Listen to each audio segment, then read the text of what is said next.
गुरु साहिब जी सगल द्वार को छाड़ के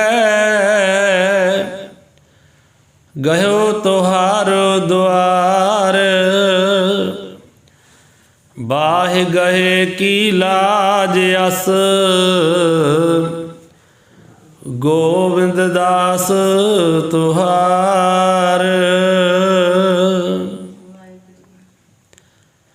वाहिगुरु जी का खालसा वाहिगुरु जी की फतेह।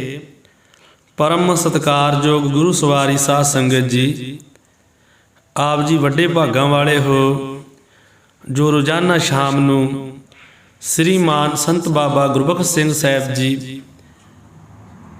धार्मिक संगीत अकैडमी विखे गुरु दरबार अंदर हाज़री भर के महापुरखों के जीवन के रोज़ाना कथा सरवण करते हो। आप जी ने कल सरवण किया सी कि महापुरख संत बाबा गुरबख्श सिंह साहब जी तरन तारण साहब विखे पहुँचे हैं।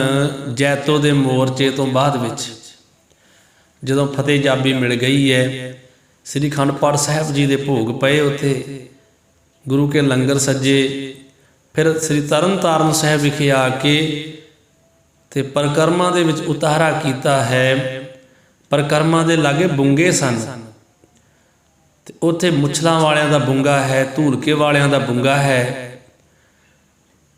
ते वो बुंगा सरदार वसाखा सिंह जी जिहड़े मुछड़ां दे बहुत अमीर सरदार सीगे, जदों खलचियां वाल नूं जाओ ना तो बाग हैगे इधरले पासे, इधर दी जमीन सारी उन्हां दी है हुण भी। सो उन्हां दे इत्थे बुंगा तैयार है मुछलां दा, जिथे 14 वाले दिन जाके गुरु के लंगर सजदे ते मस्या वाले दिन वापस मुड़ आउंदे ने। इदां उत्थे उतारा किया। फिर सरदार वसाखा सिंह जी की कोठी एक तरन ताਰਨ भी सी, स्टेशन लागे, महापुरखों नूं उत्थे लै आया। ते अगले दिन संत बाबा बहादुर सिंह जी भी उत्थे ही आ गए। परिक्रमा दे विच श्री तरन तारण साहब उन्हां दीवान सजाया। उदों बाद विच सरदार बहादुर सरदार वसाखा सिंह जी उन्हां नूं भी उत्थे लै आए। इत्थे रहे। इत्थे इन्हां नूं हुशियारपुर दे जैन पिंड है, उत्थों दे एक संत हरनाम सिंह जी वो आके मिले। उन्हां आके मिल के इत्थे काफ़ी समा बचन बिलास किए। उपरंत महापुरख श्री अमृतसर साहब विखे लिया गया। महापुरखों नूं इतों संत बाबा बहादुर सिंह साहब जी नूं सिरोपाव दे के सत्कार दे के श्री अकाल तख्त साहब तो तोरिया गया। तो पोठोहार नूं चले गए। संत बाबा गुरबख्श सिंह साहब जी इन्हां नूं भी सिरपाव दे के तोरिया गया। इन्हां दे जथे दे जिहड़े जथेदार सी वो सी सरदार दर्शन सिंह जी फेरूमान, उन्हां नूं सिरपाव दिता गया। अमीत जथेदार जिहड़े वो हैगे सीगे दुआबे दे, उन्हां नूं भी सिरपाव दिता गया। हुण जदों इत्थों चले ते अपने इलाके दीयां संगतां ने बहुता जोर लाया, संत बाबा गुरबख्श सिंह साहब जी आओ साडे नगरां विच भी प्रचार करो, अमृत छकाओ, सिंह सजाओ, कीर्तन सरवण करवाओ आके। पर महापुरख ते मन जांदे, पर जिहड़ियां दुआबे दीयां संगतां सी उन्हां ने बहुता ज़्यादा जोर पा के वो अपने नाल लै गए।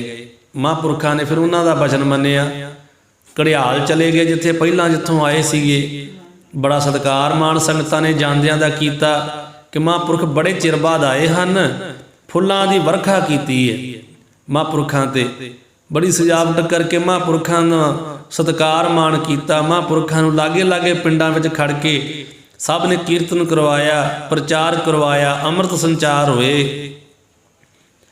फिर शिमले निवासी आ गए, वो अपने नाल शिमले लै गए। ਕੁਝ ਦਿਨ ਕੁਝ ਸਮਾਂ ਮਹਾਂਪੁਰਖ ਉੱਥੇ ਰਹੇ। ਉੱਥੋਂ ਫਿਰ ਵਾਪਸ ਘੜਿਆਲ ਨਗਰ ਵਿੱਚ ਆ ਗਏ ਹਨ। ਸ਼ਿਮਲੇ ਵਾਸੀ ਜਿਹੜੇ ਸੀ ਨਾ, ਉਹ ਮਹਾਂਪੁਰਖਾਂ ਦੇ ਕਥਾ ਕੀਰਤਨ ਸੁਣ ਕੇ ਕੀਲੇ ਗਏ ਸਨ। ਉਹ ਬਾਰ-ਬਾਰ ਸੰਤਾਂ ਨੂੰ ਆਪਣੇ ਪਾਸ ਲੈਣ ਵਾਸਤੇ ਆਉਂਦੇ ਸਨ ਕਿ ਸ਼ਿਮਲੇ ਰਹਿ ਕਰਕੇ ਆਓ, ਮਹਾਂਪੁਰਖੋ ਪ੍ਰਚਾਰ ਕਰੋ। ਸੋ ਇੱਦਾਂ ਮਹਾਂਪੁਰਖ ਬੜੇ ਤਗੜੇ ਗਿਆਨੀ ਸਨ। ਸੂਰਜ ਪ੍ਰਕਾਸ਼ ਉਹਨਾਂ ਨੂੰ ਮੂੰਹ ਜ਼ਬਾਨੀ ਵਾਂਗ ਹੀ ਯਾਦ ਸੀ ਜੋ ਸਾਖੀਆਂ ਸਨ। ਤੇ ਉਹ ਸਾਖੀਆਂ ਜਦੋਂ ਕੀਰਤਨ ਕਰਦਿਆਂ ਸੁਣਾਇਆ ਕਰਦੇ ਸੀ ਨਾ, ਤੇ ਸੰਗਤਾਂ ਵਿੱਚ ਇੱਕ ਵੱਖਰਾ ਹੀ ਆਨੰਦ ਵੱਜਦਾ ਸੀਗਾ। ਸੋ ਇੱਦਾਂ ਮਹਾਂਪੁਰਖ ਕੀਰਤਨ ਵੀ ਕਰਦੇ, ਕਥਾ ਵੀ ਕਰਦੇ, ਤੇ ਬਹੁਤ ਪ੍ਰੇਮ ਜਿਹੜਾ ਉਹ ਸੰਗਤਾਂ ਨਾਲ ਰੱਖਦੇ ਸੀਗੇ। ਇੰਨਾ ਮਿੱਠਾ ਸੁਭਾਅ ਸੀ ਕਿ ਹਰੇਕ ਮਨੁੱਖ ਜਿਹੜਾ ਹੈ ਨਾ, ਉਹ ਕੀਲਿਆ ਜਾਂਦਾ ਹੈ। ਇੱਕ ਸਰਦਾਰ ਕਰਨੈਲ ਸਿੰਘ ਜੀ ਹੋਏ ਆ, ਉਹ ਚੇਅਰਮੈਨ ਸੀ ਰੇਲਵੇ ਬੋਰਡ ਦੇ। ਮਹਾਂਪੁਰਖਾਂ ਦੇ ਬੜੇ ਸੇਵਕ ਸੀਗੇ। ਉਹਨਾਂ ਦਾ ਪਿੰਡ ਆ ਆਪਣੇ ਲਾਗੇ ਛੱਜਲਵੱਡੀ। ਉਹ ਛੱਜਲਵੱਡੀ ਪਿੰਡ ਦੇ ਸੀਗੇ ਸਰਦਾਰ ਕਰਨੈਲ ਸਿੰਘ। ਮਹਾਂਪੁਰਖਾਂ ਦੇ ਬੜੇ ਪ੍ਰੇਮੀ ਸੀਗੇ। ਤੇ ਉਹਨਾਂ ਨੇ ਇੱਕ ਗੱਲ ਕਹੀ ਹੈ ਉਸ ਵੇਲੇ ਦੀ, ਸਰਦਾਰ ਕਰਨੈਲ ਸਿੰਘ ਜੀ ਨੇ। ਉਹ ਕਹਿੰਦੇ ਸਨ ਕਿ ਸੰਤ ਬਾਬਾ ਗੁਰਬਖਸ਼ ਸਿੰਘ ਜੀ ਨਾਲ ਸਾਡਾ ਬੜਾ ਪਿਆਰ ਸੀ, ਤੇ ਜੱਬੋਵਾਲ ਦੇ ਲਾਗੇ ਲਾਗੇ ਇਲਾਕੇ ਵਿੱਚ ਸੰਗਤਾਂ ਉਹਨਾਂ ਦੇ ਕੀਰਤਨ ਕਥਾ ਨੂੰ ਬੜਾ ਹੀ ਚਾਹੁੰਦੀਆਂ ਸੀਗੀਆਂ। ਪਹਿਲਾਂ ਹੀ ਸੁਨੇਹੇ ਦੇ ਦੇ ਕੇ ਮਹਾਂਪੁਰਖਾਂ ਨੂੰ ਆਪਣੇ ਨਗਰਾਂ 'ਚ ਖੜਦੇ ਸੀਗੇ। ਤੇ ਇਸ ਮਹੀਨਾ ਜਿਹੜਾ ਮਾਰਚ ਦਾ ਮਹੀਨਾ ਨਾ, ਮਾਰਚ ਦੇ ਮਹੀਨੇ ਵਿੱਚ ਅਖੀਰਲੇ ਹਫ਼ਤੇ ਉਹ ਕਹਿੰਦੇ ਵੀ ਅਸੀਂ ਆਪਣੇ ਘਰ ਛੱਜਲਵੱਡੀ ਉਹਨਾਂ ਕੋਲ ਹਰ ਸਾਲ ਸ੍ਰੀ ਅਖੰਡ ਪਾਠ ਸਾਹਿਬ ਜੀ ਕਰਵਾਉਂਦੇ ਸੀ, ਉਹਨਾਂ ਦੇ ਜਥੇ ਕੋਲੋਂ। ਨਾਲੇ ਉਹਨਾਂ ਸ੍ਰੀ ਅਖੰਡ ਪਾਠ ਸਾਹਿਬ ਜੀ ਆਰੰਭ ਕਰਨੇ, ਨਾਲੇ ਕੀਰਤਨ ਕਰਨਾ। ਗੁਰਬਾਣੀ ਦਾ ਕੀਰਤਨ ਕਥਾ ਕਰਕੇ ਸੰਗਤਾਂ ਨੂੰ ਅਨੂਪਮੀਆਂ ਦੇ ਢੰਗ ਸੀ ਉਹਨਾਂ ਦਾ ਢੰਗ ਹੀ ਵੱਖਰਾ ਸੀਗਾ ਕੀਰਤਨ ਕਰਨ ਦਾ। ਸੋ ਕਹਿੰਦੇ ਵੀ ਬੇਅੰਤ ਸਮਾਂ ਉਹਨਾਂ ਨੇ ਸਾਡੇ ਘਰ ਇਸ ਤਰ੍ਹਾਂ ਆ ਕੇ ਸ੍ਰੀ ਅਖੰਡ ਪਾਠ ਸਾਹਿਬ ਜਿਹੜੇ ਉਹ ਆਰੰਭ ਕਰਕੇ ਭੋਗ ਪਾਏ। ਤੇ ਉਹ ਇੱਕ ਗੱਲ ਕਹਿੰਦੇ ਕਿ ਮੈਂ ਇਹ ਕਹਿਣਾ ਵੀ ਸੰਤ ਬਾਬਾ ਗੁਰਬਖਸ਼ ਸਿੰਘ ਸਾਹਿਬ ਜੀ ਨੂੰ ਇੰਨੀ ਗੁਰਬਾਣੀ ਯਾਦ ਸੀ, ਉਹ ਕਹਿੰਦੇ ਵੀ ਮੈਂ ਤੇ ਇਹ ਕਹਿਣਾ ਵੀ ਉਹਨਾਂ ਨੂੰ ਸਾਰਾ ਸ੍ਰੀ ਗੁਰੂ ਗ੍ਰੰਥ ਸਾਹਿਬ ਹੀ ਯਾਦ ਸੀ। ਜਦੋਂ ਵੀ ਉਹਨਾਂ ਦੇ ਕੋਲ ਬਹਿ ਜਾਓ, ਉਹ ਉਸ ਵੇਲੇ ਗੁਰਬਾਣੀ ਦੀਆਂ ਹੀ ਪੰਕਤੀਆਂ ਸਰਵਣ ਕਰਾਉਂਦੇ ਸੀ। ਗੁਰਬਾਣੀ ਦੇ ਬਚਨ ਉਹਨਾਂ ਨੇ ਕਰਨੇ, ਹੋਰ ਕੋਈ ਗੱਲ ਹੀ ਨਹੀਂ ਕਰਨੀ। ਜਦੋਂ ਵੀ ਉਹਨਾਂ ਕੋਲ ਜਾਣਾ, ਸ਼ਾਇਦ ਕੋਈ ਮਨ ਵਿੱਚ ਹੋਣਾ ਵੀ ਕੋਈ ਹੋਰ ਗੱਲ ਮਹਾਂਪੁਰਖਾਂ ਨਾਲ ਕਰਾਂਗੇ, ਤੇ ਮਹਾਂਪੁਰਖਾਂ ਨੇ ਜਦੋਂ ਵੀ ਜਾਣਾ, ਉਹ ਸਰਦਾਰ ਕਰਨੈਲ ਸਿੰਘ ਜੀ ਉਹਨਾਂ ਨੇ ਉਦੋਂ ਲਿਖਾਇਆ। ਉਦੋਂ ਨਾ ਗਿਆਨੀ ਈਸ਼ਰ ਸਿੰਘ ਨਾਹਰਾ ਨੂੰ ਦੱਸੀ ਸੀ ਇਹ ਗੱਲ ਕਿ ਉਹ ਜਦੋਂ ਵੀ ਉਹਨਾਂ ਕੋਲ ਬੈਠੀਏ, ਉਹਨਾਂ ਗੱਲ ਹੀ ਗੁਰਬਾਣੀ ਦੀ ਕਰਨੀ ਹੈ, ਦੂਜੀ ਗੱਲ ਦਾ ਮੌਕਾ ਹੀ ਨਹੀਂ ਦੇਣਾ। ਜਾਣਾ ਕੋਈ ਦੁਨਿਆਵੀ ਗੱਲ ਕਰਨ ਵੀ, ਤੇ ਉਹਨਾਂ ਨੇ ਗਾੜੀ ਗੁਰਬਾਣੀ ਦੀ ਗੱਲ ਆਰੰਭ ਕਰ ਲੈਣੀ, ਉਹ ਮੌਕਾ ਹੀ ਨਾ ਦੇਣਾ ਉਹ ਗੱਲ ਕਰਨ ਦਾ। ਤੇ ਕਹਿੰਦੇ ਵੀ ਮੈਂ ਇਹ ਗੱਲ ਕਹਿਣਾ ਵਾਂ ਵੀ ਜਿਵੇਂ ਮੈਂ ਉਹਨਾਂ ਕੋਲ ਸੁਣਦਾ ਰਿਹਾ, ਸਰਦਾਰ ਕਰਨੈਲ ਸਿੰਘ ਛੱਜਲਵੱਡੀ ਵਾਲੇ, ਉਹ ਕਹਿੰਦੇ ਵੀ ਮੈਂ ਤੇ ਇਹ ਕਹਿਣਾ ਵੀ ਸੰਤ ਬਾਬਾ ਗੁਰਬਖਸ਼ ਸਿੰਘ ਜੀ ਨੂੰ ਸਾਰਾ ਗੁਰੂ ਗ੍ਰੰਥ ਸਾਹਿਬ ਹੀ ਯਾਦ ਸੀ। ਇਹ ਉਹਨਾਂ ਦਾ ਕਹਿਣਾ ਸੀ, ਸਰਦਾਰ ਕਰਨੈਲ ਸਿੰਘ ਦਾ। ਸਰਦਾਰ ਕਰਨੈਲ ਸਿੰਘ ਆਪਣੇ ਇਲਾਕੇ ਵਿੱਚ ਇੱਕ ਬਹੁਤ ਤਗੜਾ ਬੰਦਾ ਸੀਗਾ, ਬੜਾ ਦਿਮਾਗੀ ਸੀ। ਬ੍ਰਹਮਪੁੱਤਰ ਦਰਿਆ ਤੇ ਜਿਹੜਾ ਪੁਲ ਵੱਜਾ, ਇਹ ਉਹਦੀ ਕਾਰ ਸੀ। ਸਰਕਾਰ ਉਹਨੂੰ ਮੰਨਦੀ ਸੀ ਵੀ ਇਹ ਕੋਈ ਮਨੁੱਖ ਹੈ, ਆਪਣੇ ਇਲਾਕੇ ਦਾ ਸੀਗਾ, ਤੇ ਇਹਦਾ ਬੜਾ ਨਾਂ ਸੀਗਾ। ਮਹਾਂਪੁਰਖਾਂ ਦੇ ਸੇਵਕ ਸੀਗੇ, ਕੋਈ ਐਵੇਂ ਕਿਵੇਂ ਬੰਦਾ ਨਹੀਂ ਸੀਗਾ, ਮੰਨਿਆ ਪ੍ਰਮੰਨਿਆ ਬੰਦਾ ਸੀ ਜਿਹੜਾ ਸਰਦਾਰ ਕਰਨੈਲ ਸਿੰਘ ਛੱਜਲਵੱਡੀ ਵਾਲਾ। ਸੋ ਉਹਨਾਂ ਨੇ ਇਹ ਗੱਲ ਕਹੀ ਹੈ ਕਿ ਸਾਡਾ ਮਹਾਂਪੁਰਖਾਂ ਨਾਲ ਬੜਾ ਪਿਆਰ ਸੀਗਾ। ਮਹਾਂਪੁਰਖ ਬੜੇ ਬੰਦਗੀ ਵਾਲੇ ਸੀਗੇ ਤੇ ਉਹਨਾਂ ਦਾ ਕਥਾ ਕੀਰਤਨ ਕਰਨ ਦਾ ਢੰਗ ਹੀ ਵੱਖਰਾ ਸੀਗਾ, ਤਰੀਕਾ ਹੀ ਵੱਖਰਾ ਸੀ। ਤੇ ਉਹ ਕਹਿੰਦੇ ਵੀ ਜੇ ਮੈਂ ਭੁੱਲਦਾ ਨਾ ਹੋਵਾਂ ਤੇ ਸਾਰਾ ਗੁਰੂ ਗ੍ਰੰਥ ਸਾਹਿਬ ਵੀ ਮੈਂ ਕਹਿੰਦਾ ਵੀ ਯਾਦ ਸੀ ਸੰਤ ਬਾਬਾ ਗੁਰਬਖਸ਼ ਸਿੰਘ ਸਾਹਿਬ ਜੀ ਨੂੰ। ਇਸ ਕਰਕੇ ਸੰਗਤਾਂ ਦੇ ਵਿੱਚ ਅਥਾਹ ਪ੍ਰੇਮ ਸੀਗਾ। ਤੇ ਮਹਾਂਪੁਰਖ ਫਿਰ ਘੜਿਆਲ ਦੇ ਵਿੱਚ ਰਹਿ ਕਰਕੇ ਸ਼ਿਮਲੇ ਤੋਂ ਆ ਗਏ ਤੇ ਸੰਗਤਾਂ ਨੂੰ, ਘੜਿਆਲ ਦੀਆਂ ਸੰਗਤਾਂ ਨੂੰ ਕਥਾ ਕੀਰਤਨ ਦਾ ਹੀ ਨਿਹਾਲ ਕਰ ਰਹੇ ਆ। ਇਹ ਪ੍ਰਸੰਗ ਜਿਹੜਾ ਆਪ ਜੀ ਨੇ ਕੱਲ ਸਰਵਣ ਕੀਤਾ ਸੀ। ਅਗਲਾ ਜਿਹੜਾ ਪ੍ਰਸੰਗ ਆ ਰਿਹਾ ਹੈ ਆਪ ਜੀ ਸਰਵਣ ਕਰੋ। ਸੋ ਸਾਧ ਸੰਗਤ ਜੀ, ਸੰਤ ਬਾਬਾ ਗੁਰਬਖਸ਼ ਸਿੰਘ ਸਾਹਿਬ ਜੀ ਉਹ ਘੜਿਆਲ ਪਿੰਡ ਵਿੱਚ ਜ਼ਿਆਦਾ ਰਹਿੰਦੇ ਸੀਗੇ। ਨਿਵਾਸ ਜ਼ਿਆਦਾ ਘੜਿਆਲ ਪਿੰਡ ਵਿੱਚ ਰੱਖਦੇ। ਪਤਾ ਕਿਉਂ ਰੱਖਦੇ ਸੀਗੇ? 12 ਸਾਲ ਤੱਕ ਉਹਨਾਂ ਨੇ ਆਪਣਾ ਨਿਵਾਸ ਰੱਖਿਆ ਘੜਿਆਲ ਪਿੰਡ ਵਿੱਚ। ਇੱਕ ਤੇ ਪਹਿਲਾਂ ਉਹਨਾਂ ਦੇ ਪਿਤਾ ਜੀ ਛੱਡ ਕੇ ਵੀ ਇੱਥੇ ਗਏ, ਵਿਦਿਆ ਵੀ ਸਾਰੀ ਇੱਥੋਂ ਦੇ ਗਿਆਨੀਆਂ ਕੋਲ ਪੜ੍ਹੀ, ਗਿਆਨੀ ਗੇਂਦਾ ਸਿੰਘ ਜੀ ਦੇ ਪਾਸੋਂ। ਤੇ ਉੱਥੇ ਉਦੋਂ ਬਾਬਾ ਛੱਜਾ ਸਿੰਘ ਜੀ ਨਾਲ ਪ੍ਰੇਮ ਪੈ ਗਿਆ ਸੀ ਤੇ ਬਾਅਦ ਵਿੱਚ ਦੋਹਰੇ ਘੜਿਆਲ ਬਾਬਾ ਸੱਜਾ ਸਿੰਘ ਦੇ ਕੋਲ ਗਏ ਆ। ਤੇ ਜਿਹੜੇ ਸੰਤ ਬਾਬਾ ਛੱਜਾ ਸਿੰਘ ਸੀ ਨਾ, ਉਹ ਬੜੇ ਪਿਆਰੇ, ਜਪੀ ਤਪੀ ਤੇ ਕਮਾਈ ਬੰਦਗੀ ਵਾਲੇ ਸਨ।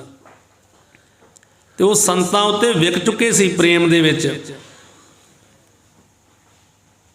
ਫਿਰ ਉਹ ਜਦੋਂ ਮਹਾਂਪੁਰਖਾਂ ਨੂੰ ਵੇਖਦੇ ਸੀ ਨਾ, ਨੇਮ ਮਹਾਂਪੁਰਖਾਂ ਦਾ ਬੰਦਗੀ ਕਰਨ ਦਾ, ਪਹਿਰ ਰਾਤ ਰਹਿੰਦਿਆਂ ਇਸ਼ਨਾਨ ਕਰਨਾ, ਇਹ ਵੇਖ ਵੇਖ ਕੇ ਤੇ ਉਹ ਖੁਦ ਵੀ ਇਹ ਗੱਲਾਂ ਧਾਰਨ ਕਰਦੇ ਸੀ। ਉਹਨਾਂ ਨੂੰ ਹੋਰ ਸ਼ੌਂਕ ਪੈਦਾ ਹੁੰਦਾ ਸੀ ਮਹਾਂਪੁਰਖਾਂ ਵੱਲ ਵੇਖ ਵੇਖ ਕੇ। ਸੋ ਇਸ ਕਰਕੇ ਬਾਬਾ ਛੱਜਾ ਸਿੰਘ ਜਿਹੜੇ ਸੀ ਨਾ, ਉਹ ਬਾਣੀ ਪੜ੍ਹਦੇ ਤੇ ਗੁਰਮੰਤਰ ਦਾ ਜਦੋਂ ਮਹਾਂਪੁਰਖ ਅਭਿਆਸ ਕਰਦੇ ਸੀਗੇ ਤੇ ਉਹਨਾਂ ਨੂੰ ਇਹਨਾਂ ਦੇ ਕੋਲੋਂ ਸਹਾਇਤਾ ਪ੍ਰਾਪਤ ਹੁੰਦੀ ਸੀ। ਕਿਉਂਕਿ ਜਦੋਂ ਇਹਨਾਂ ਨਾਮ ਜਪਣਾ ਨਾਲ ਉਹਨਾਂ ਵੀ ਜਪਣਾ। ਤੇ ਫਿਰ ਸੰਤ ਬਾਬਾ ਛੱਜਾ ਸਿੰਘ ਜਿਹੜੇ ਸੀ ਘੜਿਆਲ ਪਿੰਡ ਵਾਲੇ, ਉਹ ਆਪਣੇ ਖੇਤਾਂ ਵਿੱਚ ਵਾਹੀ ਕਰਦੇ ਸੀਗੇ। ਖੇਤੀਬਾੜੀ ਕਰਕੇ ਫਸਲ ਤਿਆਰ ਕਰਨੀ ਤੇ ਲੋੜਵੰਦਾਂ ਨੂੰ ਛਕਾਉਣੀ ਤੇ ਖੁਸ਼ ਹੁੰਦੇ ਸੀਗੇ। ਇਸੇ ਕਰਕੇ ਹੀ, ਕਿਉਂਕਿ ਇਹਨਾਂ ਕਮਾਈ ਵਾਲੇ ਬੰਦਿਆਂ ਦਾ ਅੰਨ ਪੈਦਾ ਕੀਤਾ ਹੋਇਆ। ਜਿਹੜੇ ਬੰਦਗੀ ਕਰਨ ਵਾਲੇ ਆ, ਉਹਨਾਂ ਨੇ ਫਸਲ ਬੀਜਣੀ, ਉਹਨੂੰ ਕੱਟਣਾ, ਅੰਨ ਦਾਣਾ ਤਿਆਰ ਕਰਨਾ, ਫਿਰ ਉਹ ਫਸਲ ਜਿਹੜੀ ਹੈ ਉਹ ਵੀ ਗੁਰਬਾਣੀ ਪੜ੍ਹਦਿਆਂ ਉਹਨਾਂ ਨੇ ਪ੍ਰਸ਼ਾਦਾ ਤਿਆਰ ਕਰਨਾ। ਚੱਕੀ ਹੱਥ ਨਾਲ ਪੀਂਦੇ ਸੀ ਉਦੋਂ, ਚੱਕੀ ਪੀਣੀ, ਆਟਾ ਤਿਆਰ ਕਰਨਾ, ਬਾਣੀ ਪੜ੍ਹਦਿਆਂ, ਗੁਰਬਾਣੀ ਕੱਢਦਿਆਂ ਪ੍ਰਸ਼ਾਦੇ ਤਿਆਰ ਕਰਨੇ। ਤੇ ਉਹ ਜਦੋਂ ਸੰਤ ਬਾਬਾ ਗੁਰਬਖਸ਼ ਸਿੰਘ ਸਾਹਿਬ ਨੇ ਛਕਣੇ ਨਾ ਬਾਬੇ ਸੱਜਾ ਸਿੰਘ ਦੇ ਕੋਲੋਂ, ਕਮਾਈ ਕਰਦਿਆਂ, ਬੰਦਗੀ ਕਰਦਿਆਂ ਚੀਜ਼ ਬੀਜੀ ਹੈ, ਫਸਲ ਦੇ ਬੰਦਗੀ ਕਰਦੇ ਉਹ ਵੱਢੀ ਹੈ, ਬੰਦਗੀ ਕਰਦੇ ਉਹਨੂੰ ਤਿਆਰ ਕੀਤਾ। ਜਦੋਂ ਬਾਬਾ ਗੁਰਬਖਸ਼ ਸਿੰਘ ਸਾਹਿਬ ਜੀ ਨੇ ਛਕਣਾ ਨਾ ਪ੍ਰਸ਼ਾਦਾ, ਤੇ ਉਦੋਂ ਬਾਅਦ ਵਿੱਚ ਜਦੋਂ ਬੰਦਗੀ ਕਰਨੀ, ਇਕਾਂਤ ਵਿੱਚ ਬਹਿ ਕੇ ਰੱਬ ਦੇ ਨਾਲ ਜੁੜਨਾ, ਤੇ ਉਹ ਜਿਹੜਾ ਰਸ ਆਨੰਦ ਇੱਥੇ ਆਉਂਦਾ ਸੀ ਨਾ, ਹੋਰ ਕਿਤੇ ਆਉਂਦਾ ਨਹੀਂ ਸੀਗਾ। ਜਿੰਨਾ ਆਨੰਦ ਬਾਬਾ ਗੁਰਬਖਸ਼ ਸਿੰਘ ਸਾਹਿਬ ਜੀ ਨੂੰ ਬਾਬਾ ਛੱਜਾ ਸਿੰਘ ਦੇ ਕੋਲ ਰਹਿ ਕੇ ਆਉਂਦਾ ਸੀ ਨਾ, ਕਿਉਂਕਿ ਉਹ ਬੜਾ ਪ੍ਰੇਮੀ, ਬੰਦਗੀ ਵਾਲਾ ਤੇ ਕਮਾਈ ਵਾਲਾ ਸੀ। ਤੇ ਜਦੋਂ ਉਹ ਫਸਲ ਤਿਆਰ ਕਰਕੇ, ਪ੍ਰਸ਼ਾਦਾ ਤਿਆਰ ਕਰਕੇ ਛਕਾਉਂਦਾ ਸੀ ਨਾ ਬਾਬੇ ਗੁਰਬਖਸ਼ ਸਿੰਘ ਸਾਹਿਬ ਜੀ ਨੂੰ, ਤੇ ਪਿੱਛੋਂ ਜਿਹੜਾ ਆਨੰਦ ਉੱਥੇ ਬੰਦਗੀ ਕਰਨ ਦਾ ਆਨੰਦ ਆਉਂਦਾ, ਹੋਰ ਕਿਤੇ ਨਹੀਂ ਸੀ ਆਉਂਦਾ। ਤਾਂ ਕਰਕੇ ਬਹੁਤਾ ਚਿਰ ਬਾਬਾ ਛੱਜਾ ਸਿੰਘ ਦੇ ਕੋਲ ਰਹਿੰਦੇ ਸੀ। ਤੇ ਜਦੋਂ ਇੱਥੇ ਆਏ ਆ ਨਾ ਸੰਤਸਰ ਸਾਹਿਬ, ਤੇ ਬਾਬਾ ਛੱਜਾ ਸਿੰਘ ਨੂੰ ਇੱਥੇ ਲੈ ਕੇ ਆਏ ਆ, ਉੱਥੋਂ ਉਹਨਾਂ ਨੂੰ ਵੀ ਨਾਲ ਹੀ ਲਿਆਏ ਆ। ਸੋ ਉਹ ਇੱਥੇ ਹੀ ਰਹੇ ਆ ਬਾਬਾ ਛੱਜਾ ਸਿੰਘ ਜੀ ਵੀ, ਸੰਤਸਰ ਸਾਹਿਬ ਵੀ। ਸੋ 12 ਸਾਲ ਤੱਕ ਬਾਬਾ ਛੱਜਾ ਸਿੰਘ ਜੀ ਦੇ ਪਾਸ ਘੜਿਆਲ ਰਹੇ ਆ ਮਹਾਂਪੁਰਖ। ਪਰ ਇੱਥੇ ਰਹਿ ਕਰਕੇ ਪ੍ਰਚਾਰ ਕਰਦੇ ਆ ਗੁਰਬਾਣੀ ਦਾ, ਕੀਰਤਨ ਕਰਦੇ ਆ। ਉਸ ਸਮੇਂ ਇੱਕ ਸਰਦਾਰ ਪ੍ਰਤਾਪ ਸਿੰਘ ਹੋਏ ਆ ਸ਼ਹੀਦ। ਉਹਨਾਂ ਦਾ ਨਾਂ ਸਿੱਖ ਪੰਥ ਵਿੱਚ ਪ੍ਰਸਿੱਧ ਆ, ਭਲੀ ਪ੍ਰਕਾਰ ਸਾਰੇ ਜਾਣਦੇ ਸਰਦਾਰ ਪ੍ਰਤਾਪ ਸਿੰਘ ਸ਼ਹੀਦ ਨੂੰ। ਉਹਨਾਂ ਨੇ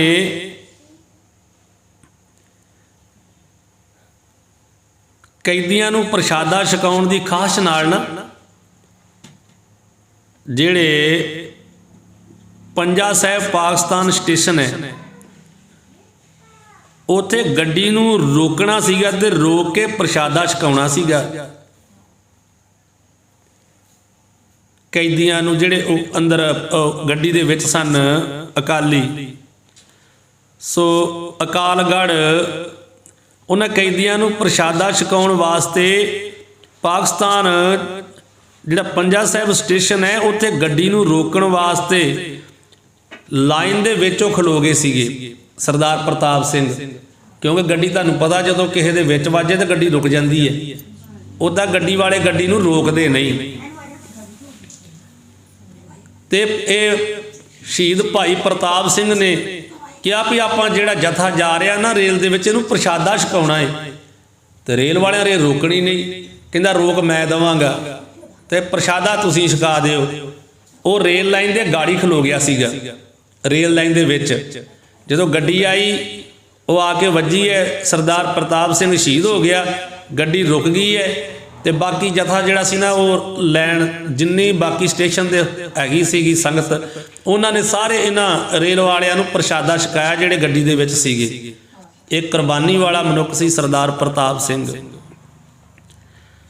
ਸੋ ਇਹ ਗੁੱਜਰਾਂਵਾਲਾ ਇਹਦਾ ਪਿੰਡ ਹੈ, ਗੁੱਜਰਾਂਵਾਲੇ ਦੇ ਲਾਗੇ ਅਕਾਲਗੜ੍ਹ, ਅਕਾਲਗੜ੍ਹ ਦਾ ਪਿੰਡ ਸੀ ਗੁੱਜਰਾਂਵਾਲੇ ਦੇ ਲਾਗੇ।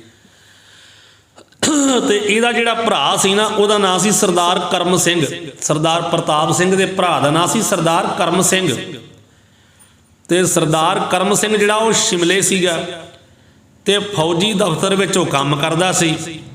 ਬੜਾ ਪ੍ਰੇਮੀ ਗੁਰਮੁਖ ਸੀਗਾ, ਬੜਾ ਪ੍ਰੇਮੀ ਬੰਦਾ ਸੀ ਸਰਦਾਰ ਕਰਮ ਸਿੰਘ, ਸਰਦਾਰ ਸ਼ਹੀਦ ਪ੍ਰਤਾਪ ਸਿੰਘ ਦਾ ਭਰਾ, ਜਿਹਨੇ ਪੰਜਾ ਸਾਹਿਬ ਸਟੇਸ਼ਨ ਤੇ ਗੱਡੀ ਆਪ ਖਲੋ ਕੇ ਗਾੜੀ ਸ਼ਹੀਦੀ ਦੇ ਕੇ ਰੋਕੀ ਹੈ। ਉਹਦਾ ਭਰਾ ਸ਼ਿਮਲੇ ਫੌਜ ਦੇ ਦਫ਼ਤਰ ਵਿੱਚ ਕੰਮ ਕਰਦਾ ਹੈ ਤੇ ਸ਼ਿਮਲੇ ਸੰਤ ਬਾਬਾ ਗੁਰਬਖਸ਼ ਸਿੰਘ ਜੀ ਜਾਂਦੇ ਸੀਗੇ, ਉਹ ਵੀ ਮਹਾਂਪੁਰਖਾਂ ਦਾ ਪ੍ਰੇਮੀ ਹੋ ਗਿਆ ਉੱਥੇ ਕਥਾ ਕੀਰਤਨ ਸੁਣ ਕੇ। ਤੇ ਉੱਥੋਂ ਸ਼ਿਮਲੇ ਤੋਂ ਉਹਨੇ ਆਉਣਾ ਆਪਣੇ ਪਿੰਡ ਨੂੰ ਅਕਾਲਗੜ੍ਹ ਨੂੰ, ਗੁੱਜਰਾਂਵਾਲੇ ਦੇ ਲਾਗੇ ਅਕਾਲਗੜ੍ਹ ਹੈ ਪਾਕਿਸਤਾਨ ਦੇ ਵਿੱਚ। ਉਹ ਆਉਂਦਾ ਆ ਗਿਆ ਪਿੰਡ ਘੜਿਆਲ ਮਹਾਂਪੁਰਖਾਂ ਦੇ ਕੋਲ ਜਲੰਧਰ, ਸ਼ਿਮਲਿਓਂ ਉਹ ਜਲੰਧਰ ਆ ਗਿਆ ਤੇ ਜਲੰਧਰ ਆ ਕਰਕੇ ਤੇ ਬਾਬਾ ਗੁਰਬਖਸ਼ ਸਿੰਘ ਸਾਹਿਬ ਜੀ ਤੇ ਭਾਈ ਛੱਜਾ ਸਿੰਘ ਨੂੰ ਉਹਨੇ ਆਖਿਆ ਵੀ ਮੇਰੇ ਨਾਲ ਸਾਡੇ ਪਿੰਡ ਚੱਲੋ, ਬੇਨਤੀ ਕੀਤੀ ਆ ਕੇ ਘੜਿਆਲ ਪਿੰਡ ਆ ਕੇ ਨਾ ਸ਼ਿਮਲੇ ਤੋਂ ਉਹਨੇ ਛੁੱਟੀ ਲੈ ਕੇ, ਤੇ ਕਹਿੰਦਾ ਮਹਾਂਪੁਰਖੋ ਸਾਡੇ ਪਿੰਡ ਚੱਲੋ, ਉੱਥੇ ਜਾ ਕੇ ਦੀਵਾਨ ਸਜਾਉਣਾ ਹੈ। ਬਾਬਾ ਛੱਜਾ ਸਿੰਘ ਜੀ ਨੂੰ ਨਾਲ ਲਿਆ ਸੰਤ ਬਾਬਾ ਗੁਰਬਖਸ਼ ਸਿੰਘ ਸਾਹਿਬ ਜੀ ਨੇ ਤੇ ਆਪਣੇ ਪਿੰਡ ਉਹ ਸਰਦਾਰ ਕਰਮ ਸਿੰਘ ਲੈ ਗਿਆ ਅਕਾਲਗੜ੍ਹ ਜ਼ਿਲ੍ਹਾ ਗੁੱਜਰਾਂਵਾਲੇ ਵਿੱਚ। ਤੇ ਉਹਨਾਂ ਪ੍ਰੇਮ ਹੀ ਇੰਨਾ ਕਰਦਾ ਸੀ ਉਹ ਸਰਦਾਰ ਕਰਮ ਸਿੰਘ, ਉਹਨਾਂ ਦੇ ਪ੍ਰੇਮ ਦੇ ਵਸ 1 ਮਹੀਨਾ ਸੰਤ ਬਾਬਾ ਗੁਰਬਖਸ਼ ਸਿੰਘ ਜੀ ਉਹਦੇ ਘਰ ਰਹੇ। ਸ਼ਹੀਦ ਦਾ ਭਰਾ ਸੀ, ਸ਼ਹੀਦ ਦੇ ਘਰ 1 ਮਹੀਨਾ ਸੰਤ ਬਾਬਾ ਗੁਰਬਖਸ਼ ਸਿੰਘ ਜੀ ਬਾਬਾ ਛੱਜਾ ਸਿੰਘ ਜੀ ਨੂੰ ਨਾਲ ਲੈ ਕੇ ਰਹੇ, ਕਿਉਂਕਿ ਬਾਬਾ ਗੁਰਬਖਸ਼ ਸਿੰਘ ਜੀ ਨੂੰ ਬਾਬਾ ਸੱਜਾ ਸਿੰਘ ਦੇ ਹੱਥ ਦਾ ਪ੍ਰਸ਼ਾਦਾ ਬੜਾ ਪਸੰਦ ਸੀ। ਉਹਨੂੰ ਸ਼ੱਕ ਇੱਕ ਆਨੰਦ ਹੀ ਵੱਖਰਾ ਆਉਂਦਾ ਸੀ ਤੇ ਉਹਨੂੰ ਨਾਲ ਹੀ ਰੱਖਣਾ ਸ਼ੁਰੂ ਕਰ ਲਿਆ ਵੀ ਸਾਡੇ ਨਾਲ ਹੀ ਚੱਲੋ। ਸੋ ਬਾਬਾ ਛੱਜਾ ਸਿੰਘ ਜੀ ਵੀ ਨਾਲ ਸਨ। 1 ਮਹੀਨਾ ਉੱਥੇ ਰਹੇ ਤੇ ਉੱਥੇ ਕੀਰਤਨ ਕਰਦੇ ਰਹੇ, ਕਥਾ ਕਰਦੇ ਰਹੇ, ਦੀਵਾਨ ਸਜਾਉਂਦੇ ਰਹੇ ਤੇ ਸੰਗਤਾਂ ਨੂੰ ਪ੍ਰੇਰਿਤ ਕਰਕੇ ਤੇ ਉੱਥੇ ਅੰਮ੍ਰਿਤ ਸੰਚਾਰ ਕਰਾਇਆ। ਹੁਣ ਅੰਮ੍ਰਿਤ ਸੰਚਾਰ ਹੋਇਆ, ਬੜੀ ਗਿਣਤੀ ਵਿੱਚ ਉੱਥੇ ਮਾਈ ਭਾਈ ਨੇ ਅੰਮ੍ਰਿਤਪਾਨ ਕੀਤਾ ਤੇ ਰਹਿਤ ਬੈਤ ਦੇ ਧਾਰਨੀ ਹੋਏ, ਗੁਰੂ ਵਾਲੇ ਬਣੇ ਗੁੱਜਰਾਂਵਾਲੇ ਦੇ ਲਾਗੇ ਅਕਾਲਗੜ੍ਹ ਦੇ ਵਿੱਚ। ਤੇ ਉੱਥੋਂ ਦੀ ਸੰਗਤ ਜਿਹੜੀ ਹੈ ਨਾ, ਜਿਹੜੀ ਉੱਥੋਂ ਦੀ ਸੰਗਤ ਸੀ ਉਹ ਵੀ ਮਹਾਂਪੁਰਖਾਂ ਦੀ ਰੀਝ ਗਈ। ਉਹ ਆਖਣ ਵੀ ਬਾਬਾ ਜੀ ਤੁਸੀਂ ਕਿਤੇ ਜਾਓ ਹੀ ਨਾ, ਇੱਥੇ ਹੀ ਰਹੋ ਸਾਡੇ ਕੋਲ। ਉਹ ਸੰਗਤ ਨਾ ਬਾਬਾ ਜੀ ਨੂੰ ਤੁਰਨ ਦੇਵੇ, ਸੰਗਤ ਬੜੀ ਖਹਿੜੇ ਪਵੇ ਉੱਥੋਂ ਦੀ ਵੀ ਨਹੀਂ ਬਾਬਾ ਜੀ ਨਹੀਂ ਜਾਣਾ, ਇੱਥੇ ਸਾਡੇ ਕੋਲ ਪੱਕੇ ਹੀ ਰਹੋ। ਚੱਲ ਜੇ ਪੱਕੇ ਨਹੀਂ ਰਹਿਣਾ ਕਹਿੰਦੇ ਕੁਝ ਸਮਾਂ ਹੀ ਹੋਰ ਰਹੋ, ਉਹ ਵੀ ਨਾ ਮਹਾਂਪੁਰਖਾਂ ਨੂੰ ਤੁਰਨ ਦੇਣ।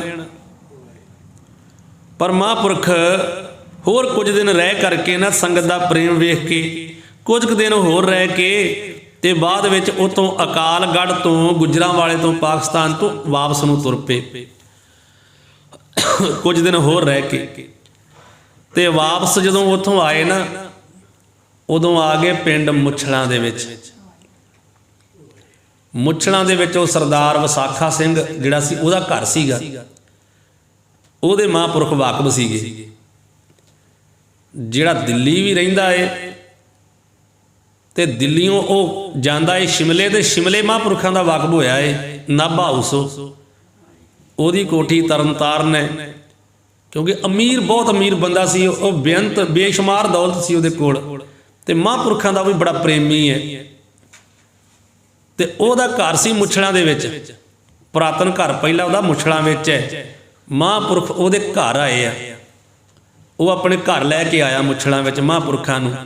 ਆਪਾਂ ਪਹਿਲਾਂ ਸੁਣਦੇ ਰਹੇ ਹਾਂ ਨਾ ਵੀ ਡਿਊਟੀ ਛੱਡ ਕੇ ਮਹਾਂਪੁਰਖ ਆ ਗਏ ਸਿੱਧੇ ਮੁੱਛਲੀ, ਤੇ ਮੁੱਛਲਾਂ ਤੋਂ ਜੱਬੋਵਾਲ ਆ ਗਏ। ਇੱਦਾਂ ਨਹੀਂ ਹੋਇਆ। ਅਕਾਲਗੜ੍ਹ ਤੋਂ ਇਹ ਸਾਰੀ ਕਥਾ ਬਾਬਾ ਗੁਰਬਖਸ਼ ਸਿੰਘ ਸਾਹਿਬ ਜੀ ਨੇ ਆਪ ਲਿਖਾਈ ਹੈ 1995 ਦੇ ਵਿੱਚ, 55 ਦੇ ਵਿੱਚ। 1955 ਵਿੱਚ ਮਹਾਂਪੁਰਖਾਂ ਨੇ ਇਹ ਕਥਾ ਲਿਖਾਈ ਹੈ ਆਪਣੇ ਜੀਵਨ ਦੀ। ਅਕਾਲਗੜ੍ਹ ਤੋਂ ਸਿੱਧਾ ਆ ਗਏ ਮੁੱਛਲਾਂ ਪਿੰਡ ਵਿੱਚ। ਮੁੱਛਲਾਂ ਵਿੱਚ ਆ ਗਏ ਸਰਦਾਰ ਵਿਸਾਖਾ ਸਿੰਘ ਦੇ ਘਰ, ਉਹ ਲੈ ਕੇ ਆਇਆ ਨਾਲ। ਉਹਨੇ ਸਾਰਾ ਪ੍ਰਬੰਧ ਕੀਤਾ ਮਹਾਂਪੁਰਖਾਂ ਦੇ ਰਹਿਣ ਬਹਿਣ ਦਾ। ਇੱਥੇ ਦੀਵਾਨ ਸਜਾਏ। ਜਦੋਂ ਮੁੱਛਲਾਂ ਵਿੱਚ ਮਹਾਂਪੁਰਖ ਆਏ, ਇੱਥੇ ਕੀਰਤਨ ਹੋਇਆ, ਦੀਵਾਨ ਸੱਜੇ, ਮਹਾਂਪੁਰਖਾਂ ਨੇ ਕਥਾ ਕੀਤੀ ਹੈ। ਫਿਰ ਮੁੱਛਲਾਂ ਦੇ ਵਿੱਚ ਅੰਮ੍ਰਿਤ ਸੰਚਾਰ ਹੋਇਆ। ਅੰਮ੍ਰਿਤ ਤਿਆਰ ਕਰਕੇ ਮਹਾਂਪੁਰਖਾਂ ਨੇ ਇੱਥੇ ਦੀਵਾਨ ਸਜਾ ਕੇ ਅੰਮ੍ਰਿਤ ਦਾ ਬਾਟਾ ਤਿਆਰ ਹੋਇਆ। ਤੇ ਬੜੇ ਮਨੁੱਖਾਂ ਨੇ, ਬੜਿਆਂ ਪ੍ਰਾਣੀਆਂ ਨੇ ਮੁੱਛਲਾਂ ਪਿੰਡ ਦੇ ਵਿੱਚ ਅੰਮ੍ਰਿਤ ਛਕਿਆ ਮਹਾਂਪੁਰਖਾਂ ਦੇ ਪਾਸੋਂ। ਤੇ ਫਿਰ ਪੇਂਡੂ ਇਲਾਕਾ ਸੀ ਨਾ ਆਪਣਾ, ਤੇ ਪੇਂਡੂ ਲੋਕ ਜਿਹੜੇ ਸੰਗਤ ਹੈ, ਉਹਨਾਂ ਦੇ ਪ੍ਰੇਮ ਦੀ ਹੱਦ ਦਰਜਾ ਬੇਅੰਤ ਸੀ, ਰਹਿ ਕੋਈ ਨਹੀਂ ਗਿਆ। ਇੰਨੀ ਸੰਗਤ ਪ੍ਰੇਮ ਕਰਦੀ ਹੈ। ਪ੍ਰੇਮ ਵੀ ਹੱਦ ਦਰਜੇ ਦਾ ਸਾਰਿਆਂ ਦਾ। ਮਹਾਂਪੁਰਖਾਂ ਨੇ ਕਈ ਦਿਨ ਦੀਵਾਨ ਸਜਾਇਆ ਮੁੱਛਲਾਂ ਨਗਰ ਦੇ ਵਿੱਚ। ਪਹਿਲਾਂ ਜਦੋਂ ਆਏ ਸਰਦਾਰ ਵਿਸਾਖਾ ਸਿੰਘ ਦੇ ਘਰ ਰਹੇ, ਤੇ ਬਾਹਰ ਗੁਰਦੁਆਰੇ ਸਾਹਿਬ ਦੀਵਾਨ ਸਜਾਉਂਦੇ ਰਹੇ। ਮੁੱਛਲਾਂ ਦੇ ਵਿੱਚ ਦੀਵਾਨ ਸੱਜਦੇ ਰਹੇ, ਸੰਗਤਾਂ ਆਉਂਦੀਆਂ ਰਹੀਆਂ, ਤੇ ਮਾਨੋ ਸ਼ਬਦ ਪ੍ਰਵਾਹ ਵਿੱਚ ਟੁੱਬੀਆਂ ਲਾਉਂਦੀਆਂ ਰਹੀਆਂ ਸੰਗਤਾਂ, ਤੇ ਬੜੀਆਂ ਖੁਸ਼ ਸਾਰੀਆਂ ਸੰਗਤਾਂ। ਸਵੇਰੇ ਸ਼ਾਮ ਦੋਵੇਂ ਵੇਲੇ ਦੀਵਾਨ ਸੱਜਦੇ ਆ। ਫਿਰ ਸ਼ਾਮ ਦੇ ਦੀਵਾਨ ਦੀ ਜਦੋਂ ਸਮਾਪਤੀ ਹੁੰਦੀ ਹੈ ਨਾ, ਉਦੋਂ ਪਿੱਛੋਂ ਮਹਾਂਪੁਰਖ, ਜਦੋਂ ਜਿੱਦਾਂ ਇਸ ਵੇਲੇ ਸਮਾਪਤੀ ਹੋ ਜਾਣੀ ਹੈ ਸ਼ਾਮਾਂ ਨੂੰ, ਤੇ ਦੀਵਾਨ ਦੀ ਸਮਾਪਤੀ ਤੋਂ ਬਾਅਦ ਵਿੱਚ ਮਹਾਂਪੁਰਖ ਮੁੱਛਲਾਂ ਤੋਂ ਬਾਰ-ਬਾਰ ਆਪਣੇ ਨਗਰ ਵੱਲ ਨੂੰ ਤੁਰ ਪੈਂਦੇ ਸੀਗੇ। ਇੱਧਰ ਨੂੰ ਆ ਜਾਣਾ, ਇੱਧਰ ਨੂੰ ਆ ਕੇ ਤੇ ਇੱਕ ਛੱਪੜ ਹੈ ਰਾਹ ਦੇ ਵਿੱਚ। ਮੁੱਛਲਾਂ ਤੋਂ ਆਪਣੇ ਪਿੰਡ ਵੱਲ ਇੱਕ ਛੱਪੜ ਹੈ, ਉਹਨੂੰ ਕਹਿੰਦੇ ਬਘਿਆੜਾਂ ਵਾਲਾ ਛੱਪੜ। ਉੱਥੇ ਕਿਤੇ ਪਹਿਲਾਂ ਬਘਿਆੜ ਪਾਣੀ ਪੀਂਦੇ ਹੁੰਦੇ ਸੀਗੇ, ਤੇ ਬਘਿਆੜ ਪਾਣੀ ਪੀਂਦੇ ਹੋਣ ਕਰਕੇ ਉਹਨੂੰ ਬਘਿਆੜਾਂ ਵਾਲਾ ਛੱਪੜ ਹੀ ਕਹਿੰਦੇ। ਸੋ ਉਹ ਜਿਹੜਾ ਛੱਪੜ ਹੈ ਨਾ, ਉੱਥੇ ਪਾਣੀ ਇਕੱਠਾ ਹੋਇਆ ਕਰਦਾ ਸੀ। ਉਸ ਵੇਲੇ ਛੱਪੜ ਜਿਹੜੇ ਉਹਨਾਂ 'ਚ ਮੀਂਹਾਂ ਦਾ ਪਾਣੀ ਹੁੰਦਾ ਸੀਗਾ ਇਕੱਠਾ ਹੋਣਾ, ਉਹ ਸਾਰੇ ਵਰਤਦੇ ਸੀ। ਪਾਣੀ ਆਪਣੇ ਪਸ਼ੂ ਵੀ ਨਵਾ ਕੇ ਲਿਆਉਣੇ, ਆਪ ਵੀ ਵਿੱਚ ਵੜ ਜਾਣਾ। ਸਾਫ਼ ਪਾਣੀ ਹੁੰਦਾ ਸੀਗਾ, ਗੰਦਾ ਪਾਣੀ ਨਹੀਂ ਸੀਗਾ। ਮਹਾਂਪੁਰਖਾਂ ਨੇ ਉੱਥੇ ਆ ਕੇ ਤੇ ਨੀਵੇਂ ਥਾਂ 'ਤੇ ਉੱਥੇ ਬਹਿ ਜਾਣਾ। ਜਿੱਥੇ ਛੱਪੜ ਸੀ ਨਾ, ਉੱਥੇ ਨੀਵੇਂ ਥਾਂ 'ਤੇ ਆ ਕੇ ਬਹਿ ਜਾਣਾ। ਉੱਥੇ ਬੈਠ ਕਰਕੇ ਮਹਾਂਪੁਰਖਾਂ ਨੇ ਫਿਰ ਰਾਤ ਨੂੰ ਸੁਖਮਨੀ ਸਾਹਿਬ ਜੀ ਦਾ, ਸ੍ਰੀ ਸੁਖਮਨੀ ਸਾਹਿਬ ਜੀ ਦਾ ਸਾਰਾ ਪਾਠ ਕਰਨਾ। ਇਹ ਛੱਪੜ ਨੂੰ ਉੱਥੋਂ ਦੇ ਲੋਕੀ ਕਹਿੰਦੇ ਸੀ ਵੀ ਇਹ ਬਘਿਆੜਾਂ ਵਾਲਾ ਛੱਪੜ ਹੈ। ਤੇ ਮਹਾਂਪੁਰਖਾਂ ਨੇ ਰਾਤ ਦੇ ਸਮੇਂ ਆਉਣਾ। ਹੁਣ ਬਘਿਆੜ ਵੀ ਤਾਂ ਰਾਤ ਬਰਾਤੇ ਆਉਂਦੇ ਆ ਨਾ, ਉਹ ਤੋਂ ਡਰਦੇ ਸੀ ਸਾਰੇ ਰਾਤ ਬਰਾਤ ਜਾਣ ਤੋਂ, ਛੱਪੜ ਤੋਂ। ਹੁਣ ਮਹਾਂਪੁਰਖ ਉੱਥੇ ਰਾਤ ਨੂੰ ਜਦੋਂ ਸਮਾਪਤੀ ਹੁੰਦੀ, ਉਦੋਂ ਇੱਥੇ ਆ ਜਾਂਦੇ ਸੀਗੇ।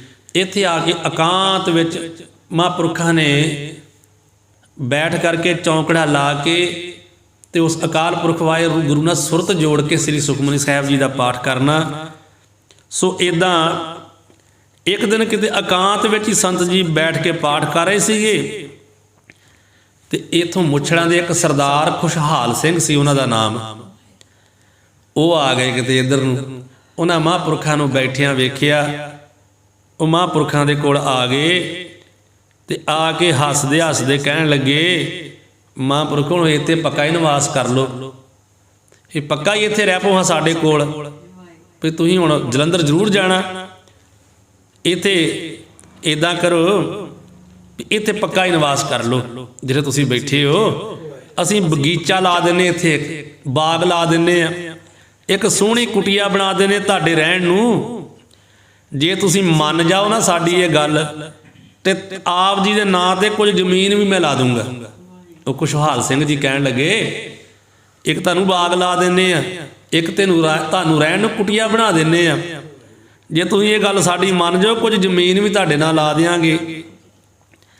ਤੇ ਸੰਤ ਬਾਬਾ ਗੁਰਬਖਸ਼ ਸਿੰਘ ਸਾਹਿਬ ਜੀ ਵੀ ਗਾੜੀਆਂ ਹੱਸਣ ਲੱਗ ਪਏ, ਤੇ ਹੱਸਦੇ ਹੱਸਦੇ ਉਹਨੂੰ ਉੱਤਰ ਦਿੰਦੇ ਗਾੜੀਆਂ, ਕਹਿੰਦੇ ਵੀ ਪ੍ਰੇਮੀਆ ਕਿੰਨੀ ਕੁ ਜ਼ਮੀਨ ਲਾ ਦੇਗਾ, ਇਹ ਦੱਸ ਸਾਨੂੰ ਪਹਿਲਾਂ।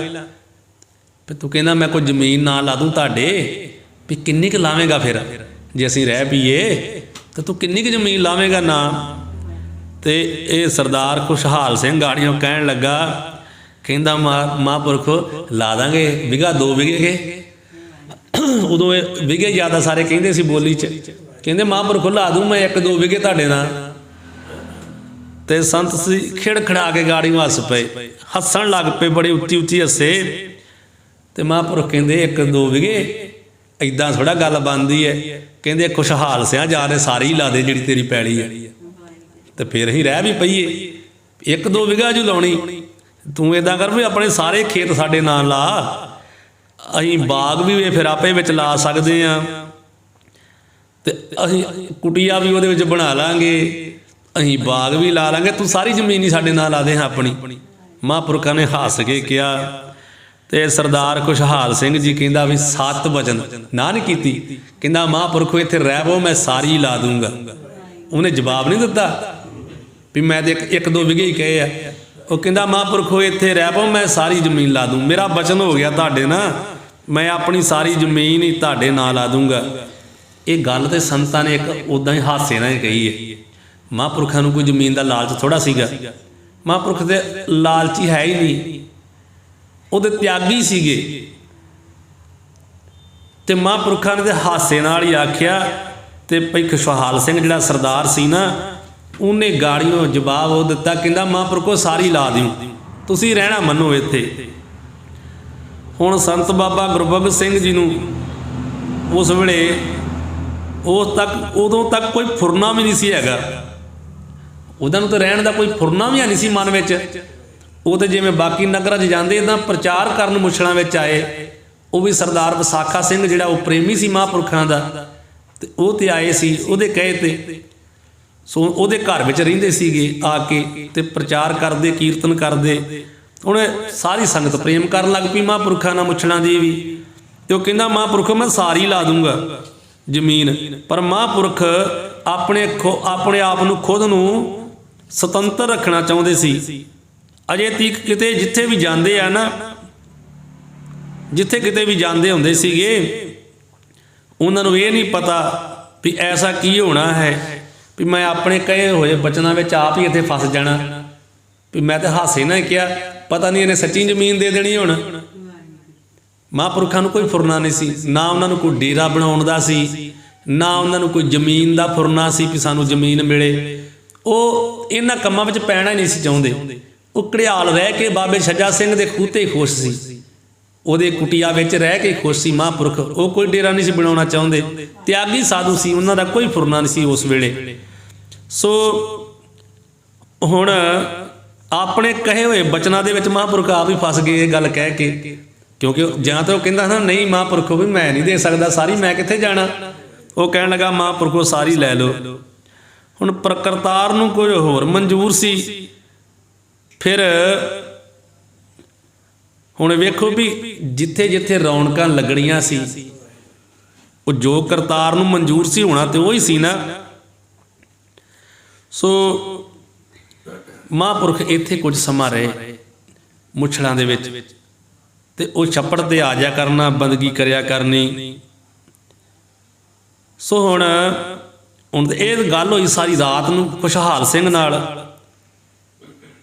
ਜਿਹੜੀ ਬਗੀਚੀ ਸੰਬੰਧੀ ਜ਼ਮੀਨ ਦੇਣ ਦੀ ਗੱਲ ਹੈ ਨਾ, ਉਹ ਬਚਨ ਤੇ ਹੋਏ ਖੁਸ਼ਹਾਲ ਸਿੰਘ ਦੇ ਨਾਲ ਰਾਤ ਨੂੰ।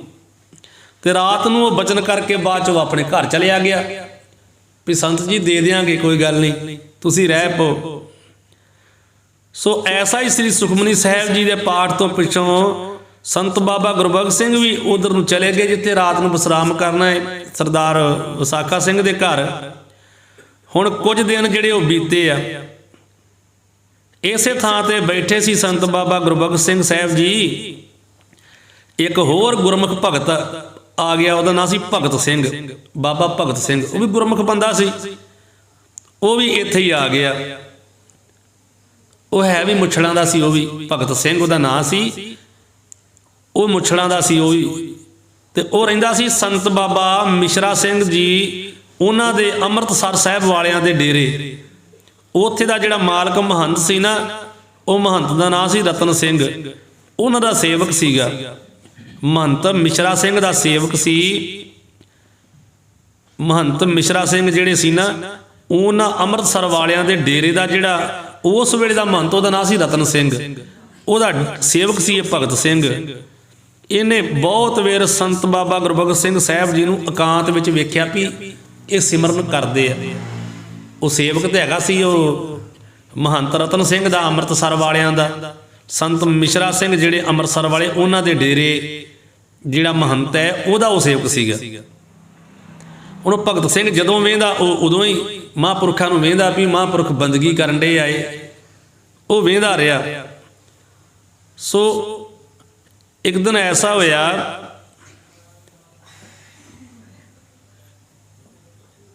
ਕਿ ਉਹ ਜਿਹੜਾ ਸੰਤ ਰਤਨ ਸਿੰਘ ਅੰਮ੍ਰਿਤਸਰ ਵਾਲੇ ਸੀ ਨਾ,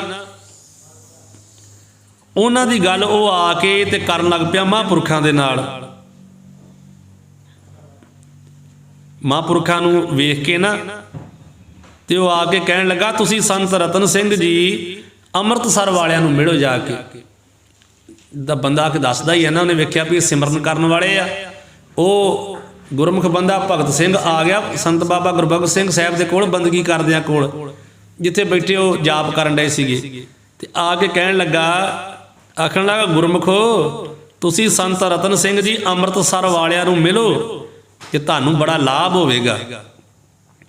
ਉਹ ਵਾਹਿਗੁਰੂ ਮੰਤਰ ਦੇ ਸਿਮਰਨ ਦੇ ਨਾਲ ਨਾਲ ਤੁਹਾਨੂੰ ਹੋਰ ਵੀ ਅੱਖਰ ਜਿਹੜੇ ਉਹ ਦੱਸ ਦੇਣਗੇ, ਜਿਹਦੇ ਸਿਮਰਨ ਵਿੱਚ ਸਵਾਦ ਵੱਧ ਜਾਂਦਾ ਏ ਤੇ ਹੋਰ ਕਈ ਕੁਝ ਤੁਹਾਨੂੰ ਪ੍ਰਾਪਤ ਹੋ ਜਾਵੇਗਾ। ਕਹਿੰਦਾ ਤੁਸੀਂ ਬੰਦਗੀ ਕਰਦੇ ਹੋ ਨਾ, ਤੁਸੀਂ ਜਾ ਕੇ ਸੰਤ ਰਤਨ ਸਿੰਘ ਨੂੰ ਅੰਮ੍ਰਿਤਸਰ ਮਿਲੋ, ਉਹ ਤੋਂ ਤੁਹਾਨੂੰ ਲਾਭ ਪ੍ਰਾਪਤ ਹੋ, ਤੁਹਾਨੂੰ ਹੋਰ ਕਈ ਉਗਤੀਆਂ ਜੁਗਤੀਆਂ ਦੱਸ ਦੇਣਗੇ। ਅੱਗੇ ਜਵਾਬ ਵਿੱਚ ਬਾਬਾ ਗੁਰਬਖਸ਼ ਸਿੰਘ ਸਾਹਿਬ ਜੀ ਕਹਿਣ ਲੱਗੇ, ਆਖਣ ਲੱਗੇ, ਕਹਿੰਦੇ ਮੈਂ ਐਸੇ ਮਹਾਂਪੁਰਖਾਂ ਦੀ ਚਰਨ ਧੂੜ ਵੀ ਨਹੀਂ ਹਾਂ, ਵੀ ਮੈਂ ਤੇ ਚਰਨ ਧੂੜ ਵੀ ਨਹੀਂ ਇਹੋ ਜਿਹੇ ਮਹਾਂਪੁਰਖਾਂ ਦੀ ਜਿਹੜੇ ਕਮਾਈ ਵਾਲੇ ਆ। ਪਰ ਮਹਾਂਪੁਰਖ ਬਾਬਾ ਗੁਰਬਖਸ਼ ਸਿੰਘ ਜੀ ਕਹਿਣ ਲੱਗੇ ਵੀ ਅਸੀਂ ਹੁਣ ਇੱਕ ਗੁਰਮੰਤਰ ਦੇ ਸਿਮਰਨ ਬਾਰੇ ਉਦੋਂ ਇਲਾਵਾ ਕੋਈ ਸਾਨੂੰ ਹੁਣ ਭਾਵੇਂ ਕਹਿੰਦੇ ਕੋਈ ਵਿਸ਼ਨੂੰ ਬ੍ਰਹਮਾ ਸ਼ਿਵ ਜੀ ਵੀ ਆ ਕੇ ਪ੍ਰਤੱਖ ਹੋ ਕੇ ਕਹਿ ਦਵੇ ਨਾ, ਤੇ ਉਹ ਵੀ ਮੰਨਣ ਨੂੰ ਤਿਆਰ ਨਹੀਂ।